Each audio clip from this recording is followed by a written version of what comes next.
Il y a un homme qui est venu me voir, il m'a dit, apôtre Élie, je ne comprends pas qu'est-ce qui se passe dans mon foyer. Je ne me sens pas capable de diriger comme un homme. Je ne sais pas si tous les foyers sont comme ça. Et suite à cette question, je m'aimerais vous présenter ces conseils.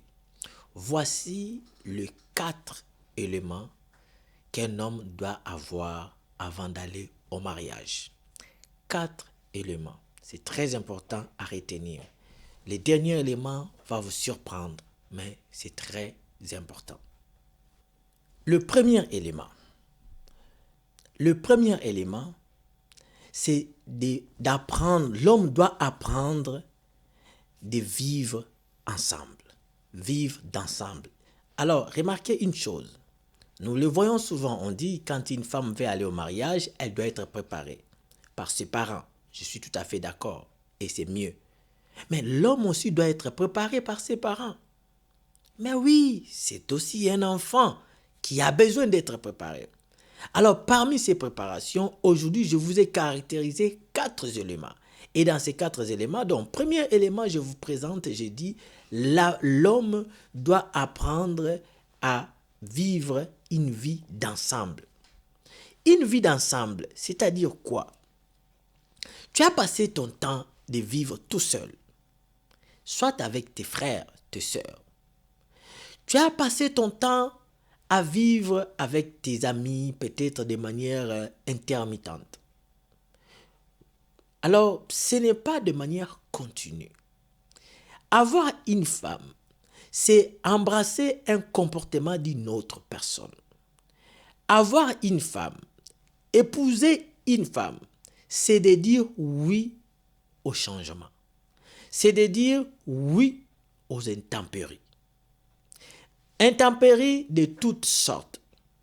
Avoir une femme, c'est de dire, ok, je ne suis plus seul, qui peut sortir comme je vais, quand je vais, sans dire quoi que ce soit à mon partenaire.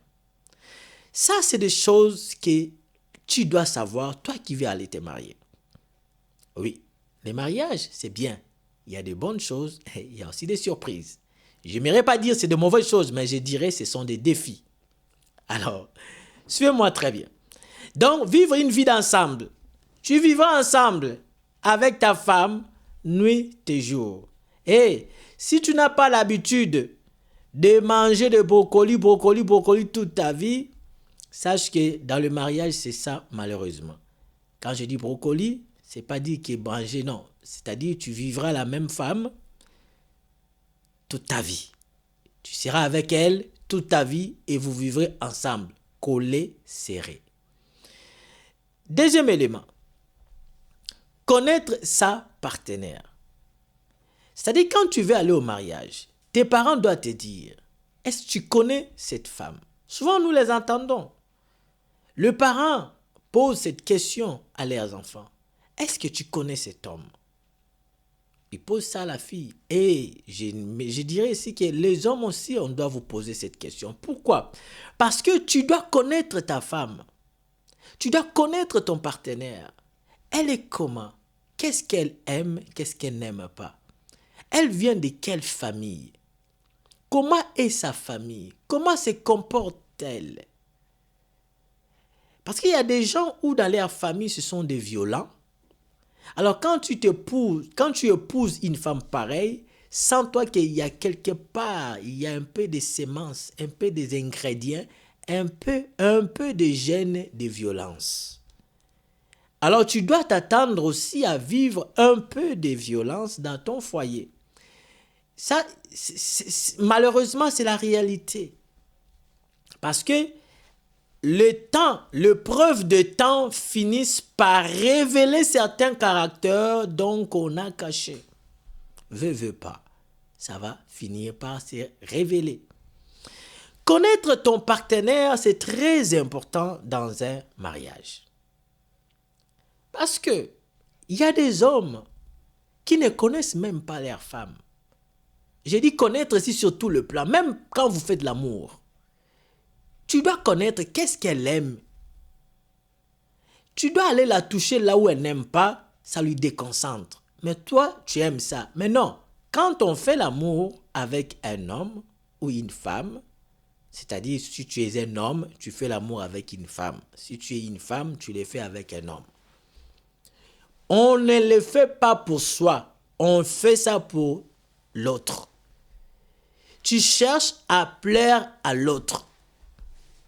C'est-à-dire, si toi tu as des points que tu sais que ta femme n'aime pas que tu touches à ces points pendant votre relation sexuelle, ne le fais pas.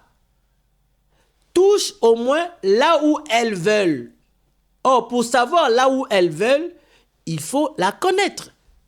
J'ai dit ici connaître dans l'ensemble, du point de vue de comportement. C'est vrai, tu dois d'abord la connaître avant de la porter ce que toi tu veux la porter. Il y a d'autres femmes qui n'aiment pas que les hommes crient sur eux. C'est correct.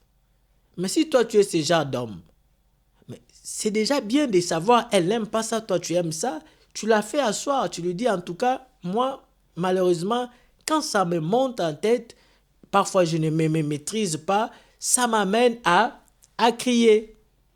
S'il te plaît, je sais que tu n'aimes pas ça, mais ça peut risquer que ça soit comme ça. Essayons à trouver une solution. C'est des choses qui arrivent. Connaître sa partenaire. C'est très important. L'homme, toi qui veux se marier.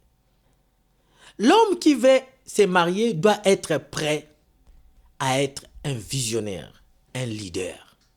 C'est-à-dire, tu es un leader, un visionnaire. Malheureusement, il y a des hommes dans leur foyer, ils n'ont pas de vision.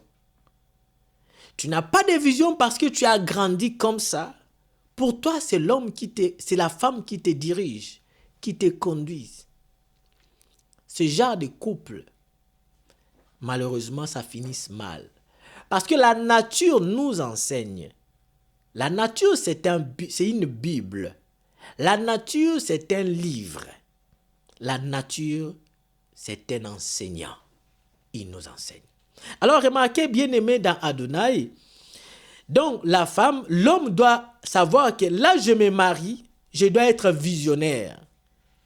Visionnaire surtout sur ta femme, c'est-à-dire, tu es comme un capitaine dans un bateau et c'est toi qui conduis. Tu dois savoir d'où tu es et où tu pars. Tu dois savoir d'où est ta femme et où tu l'amènes, sur tout le plan. Tu dois savoir telle chose que je vais prendre comme décision, les conséquences de cela, je l'assume ou je ferai comment. Tu dois être capable d'assumer tes responsabilités. Tu dois être un homme de parole. Malheureusement, aujourd'hui, il y a des hommes qui ne respectent même pas leurs propres paroles. Voilà pourquoi les femmes vous traitent de menteurs. Parce que tu es incapable de respecter tes propres paroles. Tu aimes promettre tant que tu n'es pas capable de les respecter. Il y a des autorités de certains pays, laisse-moi faire une parenthèse, sont de vrais prometteurs, mais qui ne réalisent aucune de ces promesses. Sont des distributeurs automatiques de promesses. Ils promettent, mais ils ne réalisent rien. C'est dangereux. Dans un couple, tu dois apprendre à consolider ta considération auprès de ta femme, ainsi qu'auprès de ce qui viendra donc de vos enfants. Alors, de savoir gérer, être visionnaire, c'est celui qui sait prendre de bonnes décisions et qui sait prendre ses responsabilités quand les choses ne vont pas bien.